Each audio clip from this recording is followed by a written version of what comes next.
You're listening to Life Check Yourself with life coach, transformational leader, and dating and relationship badass, Marni Battista.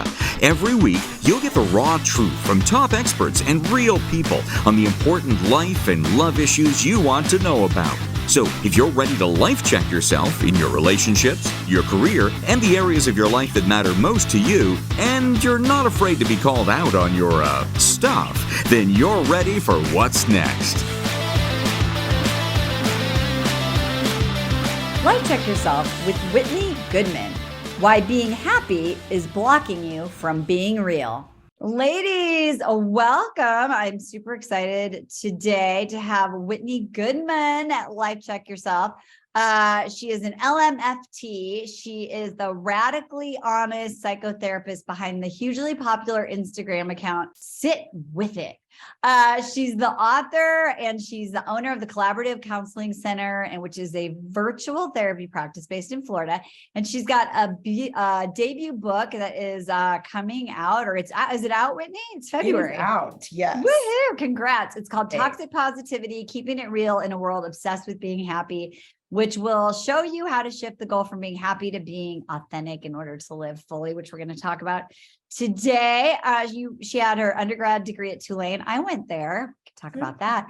And she got her graduate degree in counseling psychology from the University of Miami. She has her own column in Psychology Today, and she's been on tons and tons of stuff, including the New York Times, Teen Vogue, New York Magazine, and Good Morning America. And you're going to find all about her today. And of course, her information is going to be in the show notes. I'm so happy that you're here. Congrats on the book. How are you feeling about that? Thank you. Good. It's a wild ride. These books, they like take years and then to finally come out. It's crazy. I'm writing one now that's due out in 2025. So I'm like, wow, that feels so long, but like before you know it, right? I love this topic about toxic positivity. Like, what was sort of like the impetus for it? Like how do you define it? What isn't it? It's such a buzzword right now. Yeah. I started thinking and writing about toxic positivity when I got on Instagram as a therapist. I noticed that there was just so much of this, and it was something that a lot of my clients were talking about. They're like, people just can't support me, or why am I not happy? It was a constant topic of conversation that I thought, okay, I need to start talking about this more. And then it eventually turned into a book. But for me, toxic positivity is really just the unrelenting pressure to be happy and look on the bright side, no matter what the circumstances are. And it's something that we use on ourselves and within our relationships with other people. Yeah, I think one of the things that I was teaching to my clients the other day is based on some Brene Brown stuff, but she talks about these empathy blockers. And they're basically like, if you're feeling any sort of way, like the person that you're speaking to, like comes in and does all these like fancy maneuvers that are supposed to make you feel better, but they kind of don't. They end up making the person feel worse, or they turn the conversation away from the person who's having the feeling. And I think that when I teach this, people are like, oh my God, I do this stuff all the time. And I wasn't even, I don't even realize it. So when you think about the way that it subtly infiltrates our thinking and how we interact with ourselves and others, what are some of the signs or the behaviors that you do this? The biggest thing is that we kind of go into all these moments with anyone that's struggling or going through a difficult time with the perception that my number one goal is to make them happy and to fix this, right? And I think we do this to ourselves. It's like, how can I get through this feeling so I can be happy again and I can feel good again? And that foundational belief, I think, is what drives us to try to go immediately into looking on the bright side, finding solutions, telling people to smile, because we think that's the most important thing.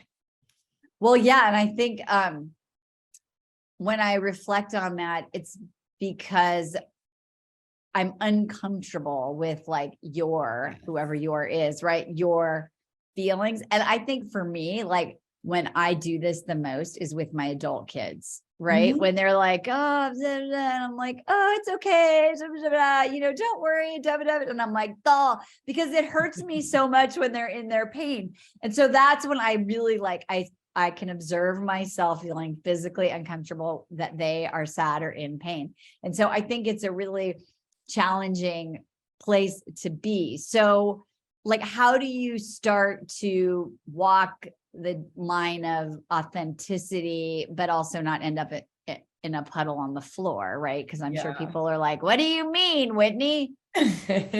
You bring up such a good point about like that feeling of discomfort, right? And I think that's what drives most of the toxic positivity is this, like, I want to be helpful. I want to help the other person feel better. And I want to get out of this uncomfortable space. So we have to learn how to sit with that discomfort, how to be okay with other people not being okay. Because across the board, I think most therapists can say this, what everybody wants is for someone to just be with them in their experience and to know they're not going anywhere, to know that they're going to ride it out with them. And I think if we can kind of all meet in that place of like, that's exactly what this person's looking for, it's easier to sit with the discomfort in that moment and to not jump to the positive platitudes and all that. Yeah. And I think for so many people too, like the way that they became valuable or worthy, like growing up, was to fix other people, right? Or make other people happy or solve solutions or problems. And so what's fascinating about this is, and I'm sure you have dove into this in all different ways, but this isn't it's about so many other things, right? It's about, at the core, like that feeling feelings is hard. Being who you are just for who you are is hard. Like, what's the root of this and how can we start to unravel it? I think we have to give up the idea that there's this like happiness destination to get to, right? Where everything's going to feel good and happy and great. And once we can abandon that ideal, it's easier to say, all right, life is really just about living a life that is enjoyable, important, and meaningful to me. And that might mean that I don't feel good all the time and that I'm not able to fix everything or be useful all the time, but I'm going to feel alive and like I'm actually a part of my life. Yeah, right. Because the human condition is, I think Kristen Neff talks about, right, that common element that we have as part of being in humanity is that we suffer. Right. And we can remember that we're not alone. We don't have to fix, but like suffering is part of being alive. Then we can just more sort of be like that. So I know that you have like 6 ways that being positive can start out with good intentions, but sort of become this toxic positivity. So do you want to elaborate on that a little bit? Yeah. So I talk in the book a lot about how positivity can really be taken to the extreme in a way that isn't helpful. And I think the way that happens is that it's used to dismiss or deny what other people are feeling, right? So telling them, oh, that's not really how you feel, or it's not that bad. We use it to minimize how people are feeling, and also just to tell them that what they shouldn't be feeling, what they're feeling. And I like to reiterate that this does usually start out with good intentions. It's something that has been modeled to us over time, but ultimately ends up making people feel like you don't understand me and you don't understand my suffering or my pain, and you're not even trying to understand it. Yeah, I think there's a lot of the like, well, this is what you should do. Exactly. That's what toxic positivity ultimately comes, like a very simple solution for a complicated problem that you know nothing about. Yes, exactly. I was talking to somebody, I was on a walk a couple of weeks ago, and this person's going through a lot of stuff. And I was like, wow, everyone's really like telling you what to do. And she was like, yeah. And all I really want is for them to just like listen and just be there for me, not give me advice. Cause I'm like on top of that, I'm on top of solutionifying this thing. And she was saying, it's like, nobody really ever asks you what you want or what you need.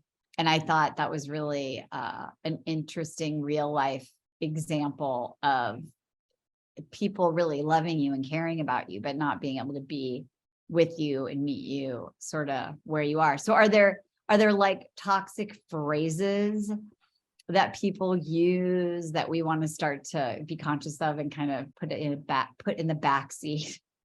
Yes. Some of the biggest offenders that I've heard over the years would be things like everything happens for a reason. It'll all make sense in the end. just smile, just look on the bright side, don't worry about it. Even just things like it'll all work itself out, it'll all be fine.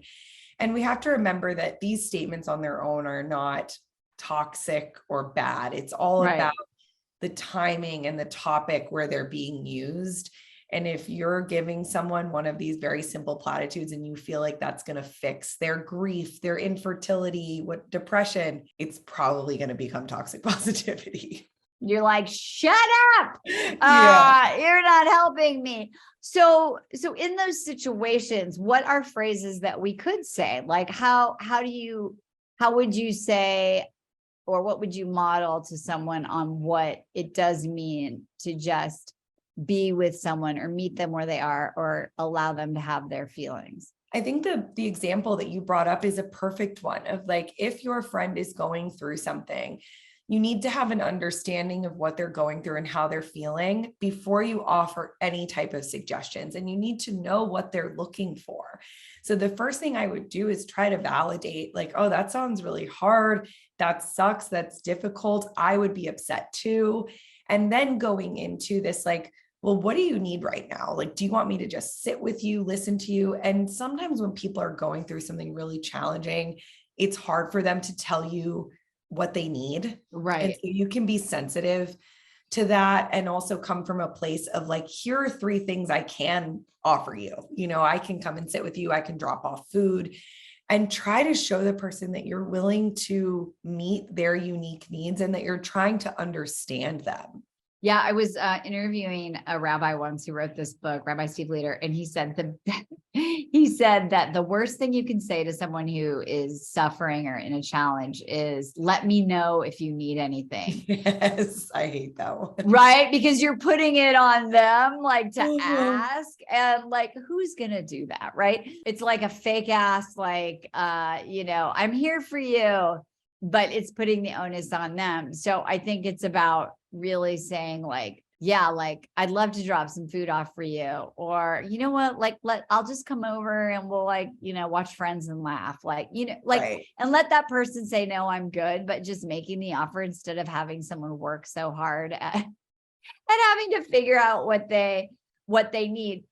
So is there like, when you're doing this with yourself, how do you know when you're sort of like cross the line into like either like toxic positivity, you're not feeling your feelings, or you're sort of marinating in the stew of self-pity, or like feeling like you're at the like a victim of life, or like, how do we know like where that middle of the road line is?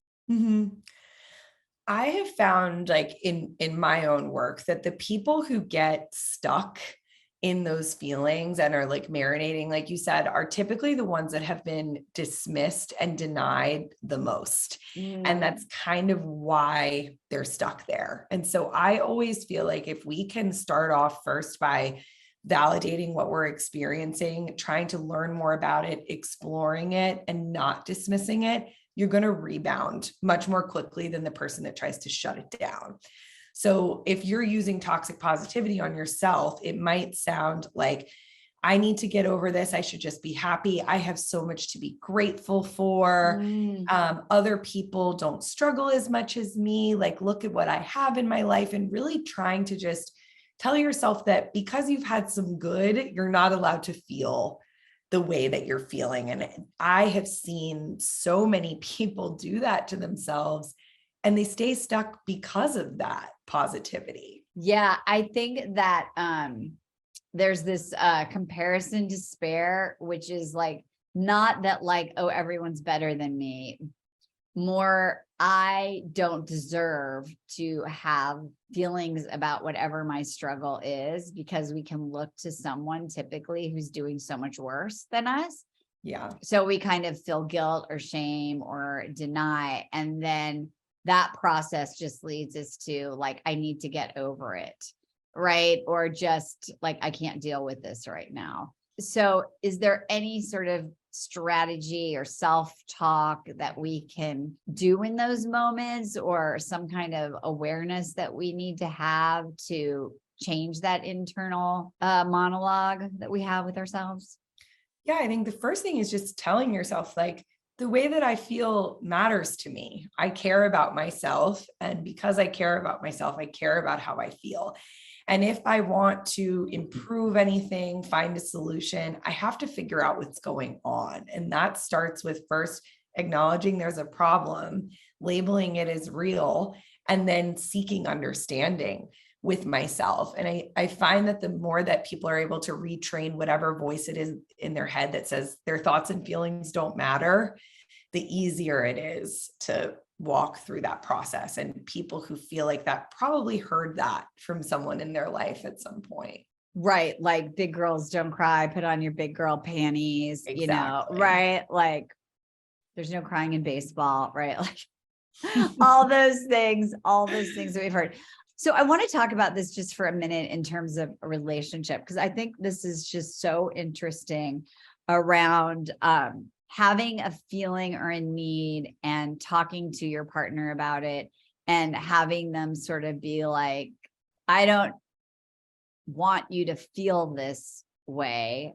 Why do you feel this way? Why can't what this is be enough or make you happy? Right.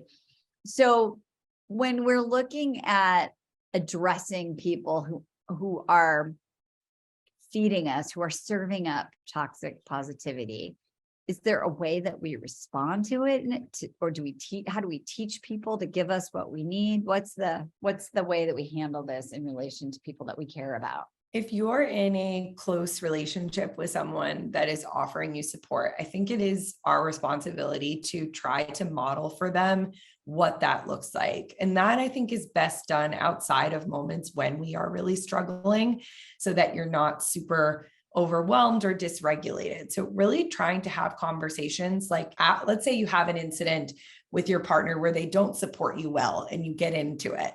Maybe the next day saying, you know what? I thought about that. And when I'm upset like that, this is how you can really support me and help me. And I know for anyone listening, it would be nice if our partners just knew how to do this. But I'm a therapist. I wrote a book about supporting people. I still need my husband to tell me, this is what is helpful for me, because each of us are different. Right. And there are things that were supportive to me 10 years ago that aren't supportive to me anymore. And so just knowing that that's a normal part of relationships, it's not a sign of weakness or you not knowing one another, can be very helpful. And ask your partner questions too, like, do you want suggestions or do you just want me to listen?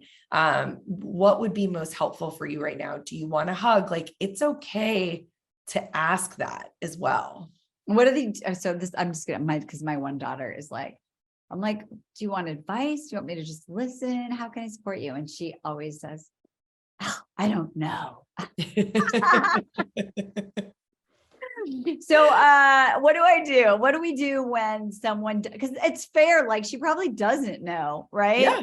She totally doesn't know. And so then just, I understand, like we just continue to be with that person instead of being like, I roll. Okay, well then call me when you want to be happy, call me when you want. And I really, really, really try hard not to do that. But so what do we do when someone is like reflecting or deflecting, I guess is a better word, like are being there with them? I think it's okay in that moment to just stop there. If the other person doesn't know what they want, which I think we've all been there, where it's like, I don't know, I'm anxious. I don't know what I want. And more questions are just going to continue to like aggravate me, overwhelm temperature. So you can even say like, totally fine. I'm here when you're ready to talk, or I'm here for you. I know it's really overwhelming to know what you want, like validating just where they're at and giving some space. And this is when it's so important to regulate yourself, because it could very easily be like, oh my gosh, I used the script the therapist told me to use. Right. I'm doing the right thing. And this still isn't working. They're not following the playbook. Right. Exactly. And the playbook like doesn't work all the time. And so getting to that place where you can be like, all right, we're just at an impasse. she's feeling, they're feeling dysregulated. We can come back to this later. It's okay. I think that's so amazing. And then for me, I know, and I think that's kind of what I was getting to earlier is like, this is so about me in that moment, not about her. Right. And so I need to figure out my, take responsibility for myself. And I think the other thing that I think is really interesting is, like, what's the perspective we can have to really allow people their own sort of soul's journey? Like, is there some sort of thing you can like say to yourself or remember about, like allowing someone to be where they are? Cause it is like for them, it is part of their own growth or their own edge. Is there some sort of thing that you think about or tell people to think? I feel like it's just important to remember that people are allowed to have their feelings, and sometimes their feelings have nothing to do with us and they're not our problem. They're just there for us to witness. Now, this is of course not in a situation where you've directly done something to someone to upset them. But if you're one of the issues I see a lot is like a partner comes home from work, very angry, and immediately the spouse takes on like, I got to fix this. I got to make it better. And if it's not working, they get mad at them. And really it's better to be like, they had a bad day at work. People are allowed to be in bad mood. Like, I think we forget that sometimes. And you can go to another room and like take space from them if you don't want to be around their bad mood. Right. And that's okay. Right. I think that's the other thing we want to like underline here is like you taking care of you, right? When someone is not feeling great is just as important as you not trying to silver line it or make them feel better, right? Control the only thing you can control. And the other thing then, which I think is really cool about this whole premise that you've got going here is then, well, good. So if they get to have feelings, then I get to have my feelings too. So I don't always have to show up and be like, I'm your like daily dose of inspiration. That's my job, right? Yes. Like, oh, it's really like, it feels hard. I'm so sad that you're sad. Like, I feel your pain. My mom used to say to me, like, I feel your pain like 10 times more than you do, which I don't know if that was great, but as a mom, I get what she was saying is like, and I think this is about anybody we care about, right? Is that like, when you hurt, it hurts me is kind of the thing, right? And so throwing out those phrases that are not helpful, that toxic positivity isn't going to make anybody really, really feel better. No. Yeah. So why do you think, like, how can you sort of like make all these emotions work for you? Like, so if you got all these feels and you've got all these feelings, what do we do with it? How can we use it to our advantage or grow through it? I feel like partially because of social media and just how popular mental health content has become, we've become like really obsessed with analyzing our feelings to a degree that might not be the most helpful. And so I like to try to bring the conversation back to the middle. Right. Like, okay, your feelings are important, but they aren't everything. And sometimes they're also based off of inaccurate information. Yes. And so really trying to get clear on like, why am I feeling this? Am I just hungry, tired? I like need some water, or is this a consistent pattern and feeling that comes up for me all the time with this person, this situation that I need to do something about? And the better you get at labeling and feeling and noticing your emotions, the easier it is to not get stuck in them. Like, we don't notice this, but we all feel like 100 million things in a day, minute to minute. You're just moving through them instead of stopping and saying, wow, now it's a bad day. Yeah. So it's about being aware that they ebb and they flow. And you said two things that I think are just brilliant. One is that we make meaning of the feeling. Sometimes it's inaccurate. And then we're over focusing or hyper vigilant on this thing that may or may not be even like what is true. It just might be in that moment. Someone that I used to know called it going global, like, this is, it's always why, like, right. And then like starting to find patterns and, futurize and catastrophize. And so in those moments, you said like, have awareness. So how can we just sort of like acknowledge them? Is there like a strategy to kind of put them in a container or put them in a box or move through them? What's the best way to sort of make sure you stay out of that futurizing and catastrophizing? It of course depends on like where you are and what's going on. And so I think one of the best skills you can learn is like who and where are appropriate places for big feelings, and learning how to compartmentalize them until you're in those safe spaces, because there are some people that are not equipped to help you with your feelings, and you actually might get in danger if you exhibit big feelings of anger or distress, in certain places. Like people get arrested for doing that. Right. Yeah. And so figuring out like, how can I learn, like, okay, this is what I'm feeling. This is what it feels like in my body. This is what I would label it. And now what do I want to do with that feeling? And sometimes it might be, I don't want to do anything with that because it's just a passing thing.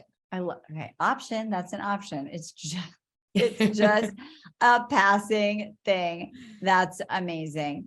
Okay. Last thing is, why do we need to give ourselves permission to have a bad day? Like, how does that help us have an overall more authentic, meaningful life, having this full range?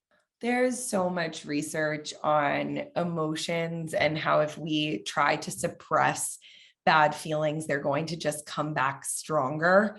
We also know that people connect more across suffering, like you mentioned, or pain. It's really what unites us.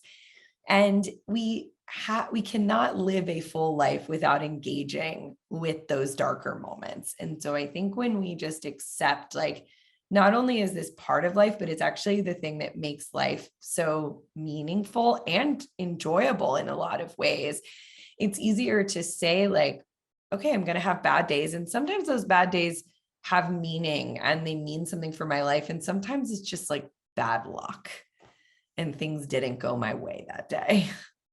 Yes. Yeah. And not to label it. I think people like come up with all these like catchy labels about, stuff. Okay. So my last question for you, this is just fully your opinion, because I know you're really engaged and active on social media.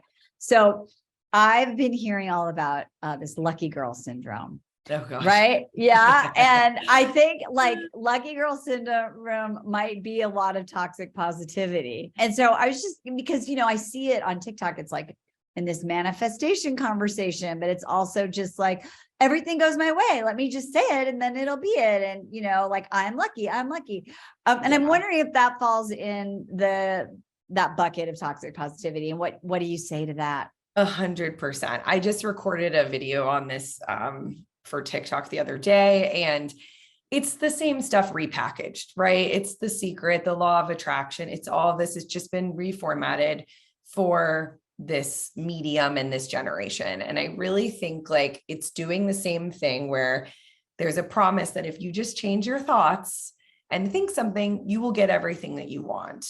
And the problem— It's so cute. They think it's new. Yeah, it's so cute. It's so cute. But I only see really like one type of person putting it out there. And I think that they're lucky for other reasons than saying this phrase over and over.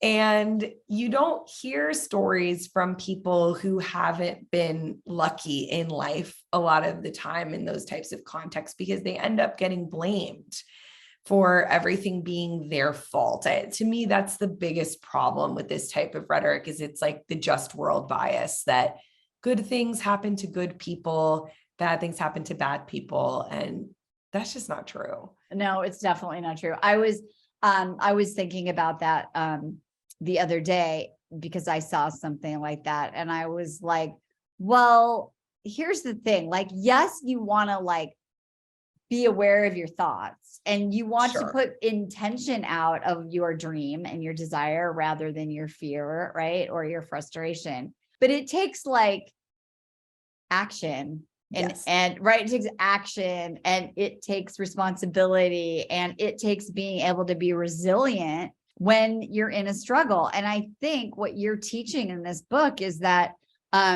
resiliency needs to be like relabeled. It's not like, I'm good. It's fine. Good vibes. That's not resiliency, right? I think resiliency to me is like you can go down and you can fall, and then you figure it out. You feel that feeling, but you know that there's this place inside of you where your strength comes from. Yeah. And then when the time is there, you use that to like stand up in power. And so I think the work that you are doing, just, it's the ultimate self-responsibility, you know, and being radically honest with yourself without being self-blaming or self-judgmental. For sure. I agree. Well, I have loved having you here. This is such an important conversation. And you all can find out about Whitney in the show notes, but you have this epic Instagram and what sounds like a really fun TikTok as well. So if people want to find and follow you, where should they go first, Whitney?